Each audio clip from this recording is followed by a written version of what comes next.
الحمد لله رب العالمين. الحمد لله الذي أنزل على عبده الكتاب ولم يجعل له عوجا. اللهم صل على محمد وعلى آل محمد كما صليت على إبراهيم وعلى آل إبراهيم إنك حميد مجيد. اللهم بارك على محمد وعلى آل محمد كما باركت على إبراهيم وعلى آل إبراهيم إنك حميد مجيد.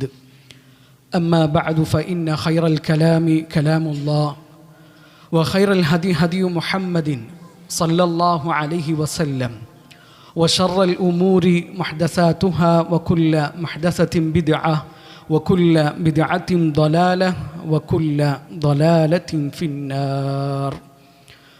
أعوذ بالله من الشيطان الرجيم. يا أيها الذين آمنوا اتقوا الله حق تقاته ولا تموتن إلا وأنتم مسلمون. يا أيها الذين آمنوا اتقوا الله وقولوا قولا سديدا يصلح لكم أعمالكم ويغفر لكم ذنوبكم ومن يطع الله ورسوله فقد فاز فوزا عظيما. اللهم سبحانك لا علم لنا إلا ما علمتنا إنك أنت العليم الحكيم. رب اشرح لي صدري ويسر لي أمري واحلل عقدة من لساني يفقه قولي. അള്ളാഹുവിൻ്റെ മാർഗത്തിൽ ഞാനേറെ സ്നേഹിക്കുന്ന സഹോദരങ്ങളെ, സഹോദരിമാരെ, ജീവിതത്തിൻ്റെ മുഴുവൻ മേഖലകളിലും അള്ളാഹുവിൻ്റെ വിധിവിലക്കുകളും അള്ളാഹുവിൻ്റെ റസൂൽ സല്ലല്ലാഹു അലൈഹി വസല്ലമയുടെ സുന്നത്തും മുറുകെ പിടിക്കണേ എന്ന് ഓർമ്മപ്പെടുത്തുകയാണ്, ഉണർത്തുകയാണ്. അള്ളാഹു നമ്മളെല്ലാവരെയും അതിന് സഹായിക്കട്ടെ. ഹജ്ജത്തുൽ വദാഇൽ മുഹമ്മദ് നബി സല്ലല്ലാഹു അലൈഹി വസല്ലമയുടെ ഒട്ടകപ്പുറത്താണ് ഫദ്ൽ ഇബ്നു അബ്ബാസ് റളിയല്ലാഹു അൻഹു ഉണ്ടായിരുന്നത്. നബി സല്ലല്ലാഹു അലൈഹി വസല്ലമയുടെ അരികിലേക്ക് ഫത്വ ചോദിക്കാൻ വേണ്ടിയിട്ട് ഖസ്അമുകാരിയായ ഒരു പെണ്ണ് വന്നു. അവർ നല്ല സുന്ദരിയായിട്ടുള്ള ഒരു പെണ്ണാണ്. ഫദ്ൽ ഇബ്നു അബ്ബാസ് റളിയല്ലാഹു അൻഹുവും സുമുഖനാണ്, ചെറുപ്പക്കാരനാണ്, കാണാൻ നല്ല ഭംഗിയുള്ള സഹാബിയാണ്. അപ്പോൾ ഈ പെണ്ണിനെ കണ്ടപ്പോൾ ഫദ്ൽ ഇബ്നു അബ്ബാസ് റളിയല്ലാഹു അൻഹു അവരെങ്ങനെ നോക്കി നിൽക്കുകയാണ്. നബി സല്ലല്ലാഹു അലൈഹി വസല്ലമയുടെ ഒട്ടകപ്പുറത്താണ് ഇരിക്കുന്നത്. അപ്പോൾ നബി സല്ലല്ലാഹു അലൈഹി വസല്ലമ ഇത് ശ്രദ്ധിച്ചു. ഫദ്ൽ ഇബ്നു അബ്ബാസ് ആ പെണ്ണിനെ നോക്കുന്നുണ്ട്. നബി എന്താ ചെയ്തത്? നബി സല്ലല്ലാഹു അലൈഹി വസല്ലമ ഫദ്ൽ ഇബ്നു അബ്ബാസ് റളിയല്ലാഹു അൻഹുവിൻ്റെ താടി പിടിച്ചിട്ട് മറ്റേ ഭാഗത്തേക്ക് തിരിച്ചു. നോക്കാൻ പറ്റൂല, നോക്കാൻ അനുവാദമില്ല. ഒരാണിനെയും പെണ്ണിനെയും അള്ളാഹു സൃഷ്ടിച്ചിട്ടുള്ളത് അങ്ങനെയാണ്. ഒരു പെണ്ണിനെ കണ്ടാൽ ആണിന് നോക്കാൻ തോന്നും.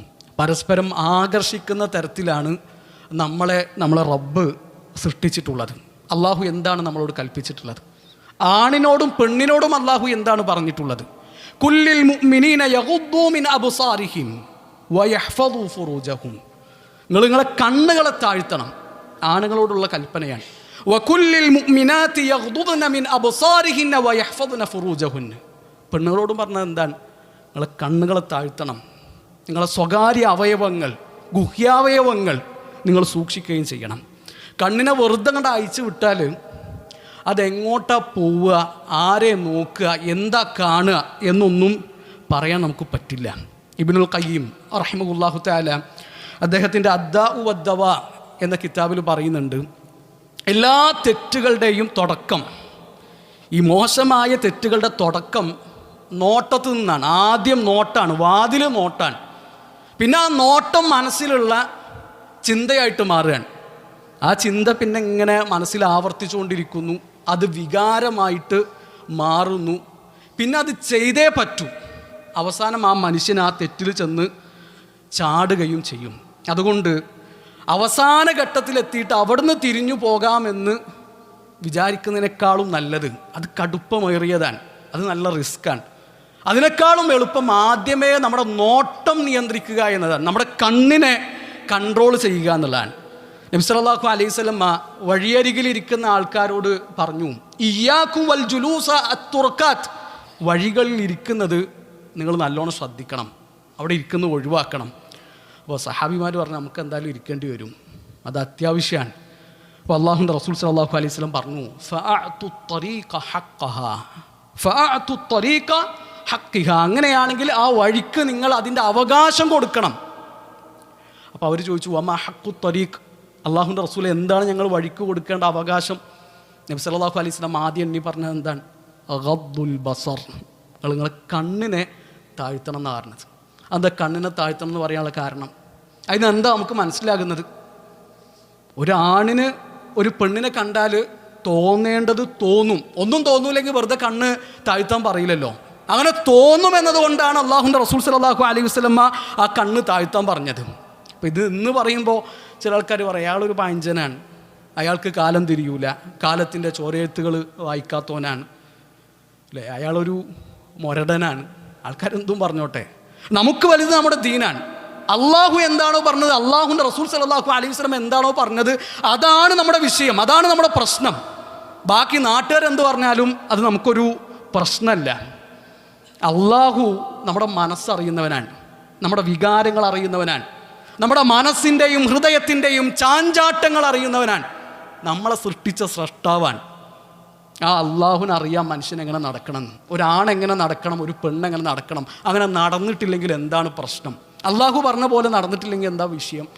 ഇപ്പോൾ കുറച്ച് മുമ്പ് ഒരു സുഹൃത്ത്, ഒരു ചെറുപ്പക്കാരൻ, ഒരു 24-25 വയസ്സൊക്കെ ഉള്ളൊരു ചെറുപ്പക്കാരൻ പറഞ്ഞു, ഞാൻ മാസ്റ്റർബേഷന് അടിമയാണ്, സ്വയംഭോഗത്തിന് അഡിക്ഷൻ വന്ന ഒരാളാണ്, മാറണം, ഇതെന്നൊക്കെ വിട്ടു നിൽക്കണം, പുതിയൊരു ജീവിതമൊക്കെ തുടങ്ങണം എന്നുള്ള പൂതിയൊക്കെ ഉണ്ട്, പക്ഷെ നടക്കുന്നില്ല.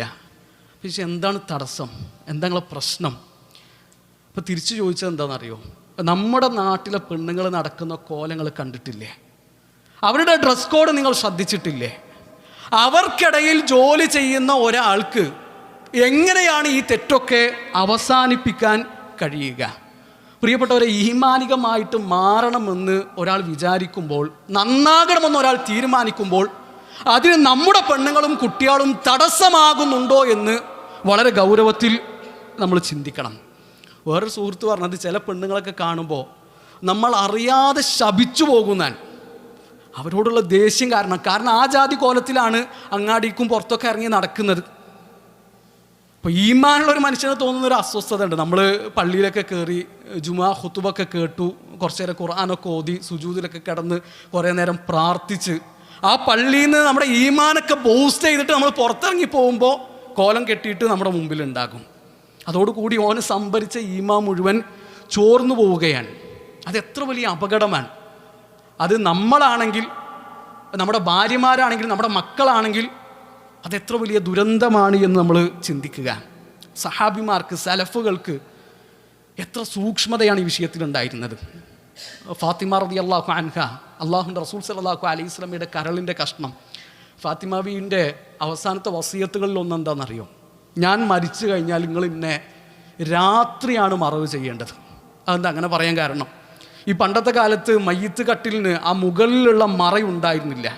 അപ്പോൾ ആ മയ്യിത്ത് ഇങ്ങനെ ആ കട്ടിലിൻ്റെ മുകളിൽ വെച്ചിട്ട് കൊണ്ടുപോകുമ്പോൾ അങ്ങോട്ടും ഇങ്ങോട്ടും ഇങ്ങനെ ഇളകുമല്ലോ, ശരീരം മുഴുവൻ മറച്ചിട്ടുണ്ടാകും. എന്നാലും ആ ഇളകുന്ന സമയത്ത് ശരീരത്തിലുള്ള ആ തുണി ടൈറ്റായിട്ട് ശരീരത്തിൻ്റെ വടിവും ആകാര ഭംഗിയും പുറത്ത് കാണുമെന്നുള്ള പേടിയായിരുന്നു ഫാത്തിമ ബീവിക്ക് ഉണ്ടായിരുന്നത്. സുബ്ഹാനല്ലാഹ്. നമ്മുടെ ഉമ്മ ആയിഷ ബീവി പറയുന്നുണ്ട്, ആയിഷ ബീവിൻ്റെ വീട്ടിൽ 3 ഖബറുകളുണ്ടല്ലോ. ഒന്ന് അള്ളാഹുവിൻ്റെ റസൂൽ സല്ലല്ലാഹു അലൈഹി വസല്ലമയുടെ ഖബറാണ്, 2 അബൂബക്കർ സിദ്ദീഖ് റളിയല്ലാഹുവിൻ്റെ ഖബറാണ്, 3 ഉമർ ബിൻ ഖത്താബ് റളിയല്ലാഹുവിൻ്റെ ഖബറാണ്. ആദ്യം വന്നത് നബിയുടെ ഖബറാണ്, പിന്നെ അബൂബക്കർ റളിയല്ലാഹുവിൻ്റെ ഖബറാണ്. 1 ആയിഷ ബീവിൻ്റെ വാപ്പയാണ്, 2 ആയിഷ ബീവിൻ്റെ പുതിയാപ്പിളയാണ്, 3-മത് ഉമർ ബിൻ ഖത്താബ് റളിയല്ലാഹുവിൻ്റെ ഖബറാണ്. ആയിഷ ബീവി പറയാണ്, ഉമർ റളിയല്ലാഹുവിൻ്റെ ഖബർ വരുന്നത് വരെ ആ മുറിയിലേക്ക് കയറുമ്പോൾ ഞാൻ സാധാരണ വീട്ടിൽ എങ്ങനെയാണോ നടക്കാറുള്ളത് അങ്ങനെ തന്നെയാണ് ആ റൂമിലേക്ക് കയറിയിരുന്നത്. എന്നാൽ ഉമർ റളിയല്ലാഹുവിൻ്റെ ഖബർ വന്നതിന് ശേഷം എൻ്റെ ശരീരം മുഴുവൻ മറച്ചിട്ടല്ലാതെ ഞാൻ ആ മുറിയിലേക്ക് കയറിയിട്ടില്ല. ഞാൻ ഹയാ മിൻ ഉമർ, അത് ഉമറിനുള്ള ലജ്ജയാണെന്നാണ് പറഞ്ഞത്. ഉമർ റളിയല്ലാഹു അവിടെ കിടക്കുമ്പോൾ അങ്ങനെ കയറാൻ എനിക്ക് ലജ്ജയാണ്. സുബ്ഹാനല്ലാഹ്. ഉമർ റളിയല്ലാഹു മരിച്ചെടുക്കുന്നിടത്ത് നിന്ന് കാണുന്നു വിചാരിച്ചിട്ടൊന്നുമല്ല, അങ്ങനത്തെ വിശ്വാസമൊന്നും അവർക്ക് ഉണ്ടായിരുന്നില്ല. അങ്ങനെ അറിയുകയുമില്ല. പിന്നെ എന്താണ്, അത്രക്കും സൂക്ഷ്മതയും ലജ്ജയും നമ്മുടെ ഉമ്മമാർക്ക് ഉണ്ടായിരുന്നു എന്നതാണ് കാര്യം. ഈ ചില കുടുംബങ്ങളിലൊക്കെ പെണ്ണുങ്ങൾ ഞാൻ ഇനി കുറച്ച് ഉഷാറായിട്ട് നടന്നോളാം, ഇസ്ലാമികമായ വേഷമൊക്കെ ശ്രദ്ധിച്ചോളാം എന്ന് വിചാരിച്ചാൽ പുതിയാപ്പിളാരായിരിക്കും തടസ്സം. ഇതെന്തിനാ ഈ പർദ്ദക്കെട്ട് നടക്കുന്നത്, ഈ വലിയ പർദ്ദട്ട് നടക്കുമ്പോൾ എനിക്ക് കുറച്ച് പ്രായം തോന്നുകയാണ് എന്ന് പറഞ്ഞിട്ട് അതിനെ മുടക്കുക. ചില ഫാമിലിയിൽ ഉണ്ടാകും ഒരു ഇതിൻ്റെ ഗൗരവമൊക്കെ മനസ്സിലാക്കി നിക്കാബൊക്കെ ധരിച്ച് മുഖമൊക്കെ മറച്ച് നടക്കാൻ തീരുമാനിച്ച ആൾക്കാരായിരിക്കും. അപ്പോൾ കുറച്ച് താത്താർ വന്നിട്ട് അതിനപ്പോൾ കണ്ടാൽ തിരിയൂല, ഈ പഴയ ആളൊന്നുമല്ല, നമുക്ക് കുറച്ചും കൂടിയൊക്കെ ഒരു തീവ്രത കൂടിയിട്ടുണ്ട് എന്നൊക്കെ പറഞ്ഞിട്ട് ഓരോ വക കുറച്ച് കമൻറ്റ്. ഈ മുഖം മറക്കുന്ന വിഷയത്തിൽ അഭിപ്രായ വ്യത്യാസമുണ്ട്, സംശയമില്ല. പക്ഷേ അതിൽ ഏറ്റവും സൂക്ഷ്മമായ നിലപാട്, അവരുടെ തഖ്വ അനുസരിച്ച് ഒരാൾ മുഖം മറക്കുകയാണെങ്കിൽ അതിനെ എതിർക്കാൻ നമുക്ക് മാർഗമൊന്നുമില്ല. അത് പാടില്ല, അത് തീവ്രത കൂടിയ ടീം ചെയ്യുന്നതാണ് എന്ന് പറഞ്ഞിട്ട് മുഖം മറക്കാൻ പാടില്ല എന്ന് പറയാൻ ന്യായമില്ല. ഈ മുഖം മറക്കൽ നിർബന്ധമല്ല എന്ന് പറഞ്ഞ പണ്ഡിതന്മാർ പോലും ഓരോ ഭാര്യമാരോടും കുടുംബക്കാരോടൊക്കെ മുഖം മറക്കാൻ പറഞ്ഞത് നമുക്ക് കാണാൻ കഴിയും. അപ്പോൾ നമ്മൾ മുഖം മറക്കുന്നില്ല, മുഖം മറക്കൽ നിർബന്ധമല്ല എന്നാണ് നമ്മുടെ വീക്ഷണം. ശരി, മുഖം മറക്കുന്നവരെ എതിർക്കാൻ നമുക്ക് മാർഗമൊന്നും ഇല്ല, അതിനുള്ള അവകാശം നമുക്കില്ല. നമ്മൾ വെറുതെ ആലോചിച്ചാൽ മതി, ഒരു പെണ്ണ് ശരീരമൊക്കെ മറച്ചിട്ട് അങ്ങാടി കൂടെ ഇങ്ങനെ നടക്കുകയാണ്, വേറൊരാൾ നല്ല ചുരിദാറൊക്കെ ഇട്ട് മിനുങ്ങി തിളങ്ങി നടക്കുകയാണ്. ഇവരെ രണ്ടാൾക്കാരെയും ആൾക്കാർ ഒരേ കണ്ണോട് കൂടിയാണോ കാണുക? അള്ളാഹു എന്താണ് പറഞ്ഞത്? യാ അയ്യുഹൻ നബി കുല്ലി അസ്വാജിക് വബനാതിക് വനിസാഇൽ മുഅ്മിനീൻ യുദ്നീന അലൈഹിന്ന മിൻ ജലാബീബിഹിൻ ദാലിക അദ്നാ അൻ യുഅറഫ്ന ഫലാ യുദൈൻ. ഓരോരുടെ മൂടുപടങ്ങൾ തലയിലൂടെ താഴ്ത്തി ഉടുക്കട്ടെ, ശരീരം മുഴുവൻ മറക്കട്ടെ, അതാണ് അവർ തിരിച്ചറിയപ്പെടാനും അവർ ഉപദ്രവിക്കപ്പെടാതിരിക്കാനും നല്ലതെന്നാണ്. എങ്ങനെ ശരീരം മുഴുവൻ മറച്ചാൽ തിരിച്ചറിയാം ഈ പെണ്ണ് നമുക്ക് പറ്റിയ ആളല്ല, നമുക്ക് കമൻ്റ് അടിക്കാൻ പറ്റില്ല, നമ്മളങ്ങനെ നോക്കി നിൽക്കാൻ പറ്റിയ ഒരാളല്ല എന്ന തിരിച്ചറിവ് ഒരാൾക്ക് ആ വസ്ത്രത്തിലൂടെ കിട്ടും. ഇത് നേരെ തിരിച്ചുണ്ടാകും. പുതിയാപ്പിള ഖുറാൻ ക്ലാസ്സൊക്കെ കേട്ട് ഖുതുബൊക്കെ കേട്ട് മൂപ്പർക്ക് ഈമാൻ കയറി, നിൻ്റെ കുടുംബത്തിൽ നിന്ന് മാറ്റങ്ങൾ തുടങ്ങണം, എൻ്റെ മക്കളൊക്കെ ഒന്ന് നന്നാക്കണം, ഒരു നല്ല കോലത്തിൽ നടക്കണം, ശരീരം മുഴുവൻ മറച്ചിട്ട് പുറത്തിറങ്ങണം എന്നൊക്കെ തീരുമാനിച്ചിട്ട് പുറേക്ക് വരും. അപ്പോൾ പെണ്ണുങ്ങൾ തളർത്തുകയാണ് അല്ലേ, ഓളിപ്പോൾ ചെറിയ കുട്ടിയല്ലേ, കല്യാണത്തിൻ്റെ ദിവസമല്ലേ, ഓള പ്രായത്തിലുള്ള ആരപ്പം ഇങ്ങനെ ശരീരമൊക്കെ മറച്ച് നടക്കുന്ന, അങ്ങനെ ആരെങ്കിലും നിങ്ങൾ കണ്ടിട്ടുണ്ടോ എന്ന് പറഞ്ഞിട്ട് അയാളെ തളർത്തുക. ഏതാ ഈ ചെറിയ കുട്ടി? 17, 18, 19 വയസ്സൊക്കെ ആയിട്ടുണ്ടാവും, കല്യാണം കഴിഞ്ഞിട്ടില്ല, അതുകൊണ്ട് ഓള് ചെറിയ കുട്ടിയാണ്.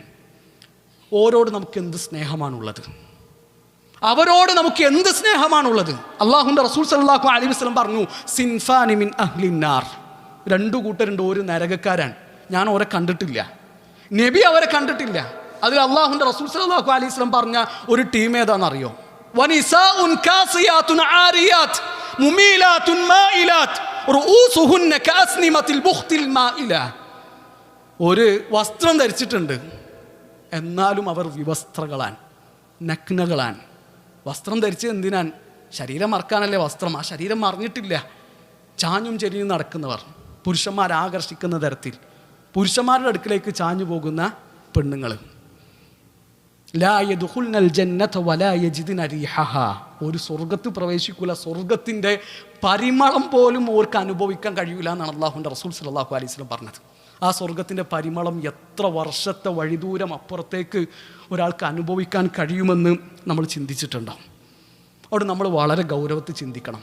എൻ്റെ പെണ്ണുങ്ങളും കുട്ടികളും ഉമ്മയും പെങ്ങന്മാരൊക്കെ പുരേന്ന് ഇറങ്ങിപ്പോകുമ്പോൾ ഏത് കോലത്തിലാണ് ഇറങ്ങിപ്പോകുന്നത്? പർദ്ദ ഇട്ടു എന്ന് കരുതിയുകൊണ്ട് എല്ലാം ആയിരുന്നു നമ്മൾ വിചാരിക്കരുത്. ചില ആൾക്കാർ പർദ്ദയായിരിക്കും ധരിച്ചിട്ടുണ്ടാവുക, മുഖമടക്കം മറച്ചിട്ടുണ്ടാകും, എന്നാൽ ശരീരത്തിൽ ഉയർന്നും താഴ്ന്നു നിൽക്കുന്ന എല്ലാ ഭാഗങ്ങളും ശരിക്കും വ്യക്തമായിട്ട് കാണാൻ പറ്റും. ശരീരത്തിൻ്റെ ആകാര ഭംഗിയും വടിവും ശരിക്കും പുറത്ത് കാണുന്ന കോലത്തിലുള്ള പർദ്ദ. ആ പർദ്ദ കൊണ്ട് എന്താ കാര്യം? ആ പർദ്ദ കൊണ്ട് എന്താണ് കാര്യം? തീരെ ഒരു ലജ്ജയും നാണവും ഇല്ലാത്ത തരത്തിലാണ് പലപ്പോഴും നമ്മുടെ ഉമ്മത്തിൽപ്പെട്ട ആൾക്കാർ പുറത്തിറങ്ങി നടക്കുന്നത്. തുണിഷാപ്പ് കാണുന്ന എല്ലാ ഫാഷനുകളും നമുക്കുള്ളതല്ല, അവിടെ കാണുന്ന എല്ലാം നമ്മളൊന്ന് ഇട്ട് നോക്കണം, അങ്ങനത്തെ ഒരു നിർബന്ധമൊന്നുമില്ലല്ലോ. ഷെയ്ഖ് ഇബ്നു ബാസ് റഹിമഹുല്ലാഹു തആല പറയുന്നുണ്ട്, ഈ കാസിയാത്തുൻ ആരിയാത്ത് എന്ന് പറഞ്ഞാൽ വസ്ത്രം ധരിച്ചിട്ടും നഗ്നകളാണെന്ന് പറഞ്ഞാൽ 3 കാര്യങ്ങളാണ്. ഒന്ന്, നേരിയ തുണിയിലുള്ള വസ്ത്രം, ഉള്ളിലെ തൊലിയുടെ നിറക്കെ പുറത്ത് കാണുന്ന കോലത്തിലുള്ള കുപ്പായം. പറ്റൂല. വസ്ത്രം ധരിച്ചിട്ടും അവർ നഗ്നകളാണ്. അല്ലെങ്കിൽ ഇറക്കം കുറഞ്ഞ കുപ്പായം, ശരീരം മുഴുവൻ മറിഞ്ഞിട്ടില്ല, കാലൊക്കെ പുറത്താണ്, ആ ജാതി കുപ്പായം. അല്ലെങ്കിൽ ഇറുകി പിടിച്ച കുപ്പായം. ഇതൊക്കെ നിസാഉൻ കാസിയാത്തുൻ ആരിയാത്ത് എന്ന ഗണത്തിലാണ് പെടുക. ഇപ്പോൾ കൂടുതലും പെൺകുട്ടികൾ ജീൻസും ടീഷർട്ടും ഇട്ടിട്ടാണ് നടക്കുന്നത്. എന്നിട്ട് പേരിനൊരു തട്ടം ഉണ്ടാക്കും. അതെന്താ, ഓളി ഉമ്മത്ത് പെട്ടതെന്ന് അറിയിക്കാൻ വേണ്ടിയിട്ടാണോ? ആർക്ക് വേണ്ടിയിട്ടാണ് നമ്മൾ ഈ റിസ്ക് എടുത്തിട്ട് ഇസ്ലാം ഫോളോ ചെയ്യുന്നത്? യാ അയ്യുഹല്ലദീന ആമനു ദുഖുലൂ ഫിസ്സിൽമി കാഫ, നിങ്ങൾ പരിപൂർണമായിട്ട് ഈ ദീനിലേക്ക് കീഴൊതുങ്ങും. അങ്ങനെ കീഴൊതുങ്ങാനാണ് നമ്മുടെ ദീൻ നമ്മളോട് പറഞ്ഞിട്ടുള്ളത്. നമുക്ക് തോന്നിയത് നമ്മൾ ഇഷ്ടമുള്ള എടുക്കുക, ഇഷ്ടമില്ലാത്ത ഒഴിവാക്കുക, അത് പറ്റൂല. അള്ളാഹു പറഞ്ഞതും അള്ളാഹുവിൻ്റെ റസൂൽ സല്ലല്ലാഹു അലൈഹി വസല്ലം പറഞ്ഞതും നമ്മുടെ വസ്ത്രത്തിൽ കാണണം.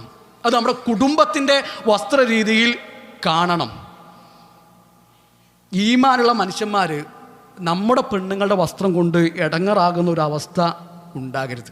ഇതിപ്പോൾ ഞങ്ങളോട് എന്തിനത്ര ഗൗരവത്തിൽ പറയുന്നത് വെച്ചാൽ, നമ്മളാണല്ലോ ഈ പെണ്ണുങ്ങൾക്ക് കുപ്പായും പർദ്ദയൊക്കെ എടുത്ത് കൊടുക്കുന്ന ആൾക്കാർ. നമ്മളത് ശ്രദ്ധിക്കണം. നാട്ടുകാർ മുഴുവൻ നന്നാക്കാനൊന്നും നമുക്ക് കഴിയൂല.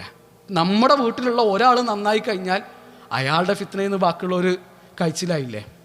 ഇതൊക്കെ കേട്ടിട്ട് നിങ്ങൾ പുരയിൽ പോയിട്ട് ചിലപ്പോൾ തിരുത്താൻ നോക്കിയാൽ ഒരു പറയുക, നിങ്ങൾക്ക് കാലം തിരിയൂല, നിങ്ങൾ പഴയ ആളാണ്, നിങ്ങളൊരു മുരടനാണ്. അത് കേൾക്കുമ്പോൾ ഇവിടെ കേൾക്കുക, ഇതിലൂടെ പുറത്തേക്ക് വിടുക. അള്ളാഹുവിൻ്റെ റസൂൽ സല്ലല്ലാഹു അലൈഹി വസല്ലം ദീന് പറഞ്ഞപ്പോൾ നബി എന്തൊക്കെ കേട്ടിട്ടുണ്ട്. നബിനെ കദ്ദാബ് എന്ന് വിളിച്ചിട്ടില്ലേ? പെരുങ്കള്ളൻ എന്നാണ് മക്കക്കാർ മുഹമ്മദ് നബി സല്ലല്ലാഹു അലൈഹി വസല്ലമയെ വിളിച്ചത്. നബി സല്ലല്ലാഹു അലൈഹി വസല്ലമയെ മജ്നൂൻ എന്ന് വിളിച്ചിട്ടില്ലേ? ഭ്രാന്തൻ എന്ന് വിളിച്ചിട്ടില്ലേ? ഇപ്പം ദീന് പറയുമ്പോൾ എല്ലാവർക്കും ഇഷ്ടപ്പെടണമെന്നില്ല. പക്ഷെ നമ്മുടെ കുടുംബം നമ്മുടെ ഉത്തരവാദിത്തമാണ്. നമ്മുടെ ഭാര്യ, നമ്മുടെ മക്കൾ നമ്മുടെ ഉത്തരവാദിത്തമാണെന്നുള്ള ചിന്ത നമുക്കുണ്ടാകണം. അള്ളാഹു ദീന് മുറുകെ പിടിച്ചുകൊണ്ട് ജീവിക്കുന്നവരുടെ കൂട്ടത്തിൽ നമ്മളെല്ലാവരെയും ഉൾപ്പെടുത്തട്ടെ. നമ്മുടെ കുടുംബത്തിൽ അള്ളാഹു നമുക്ക് കൺകുളിർമ ചൊരിയട്ടെ.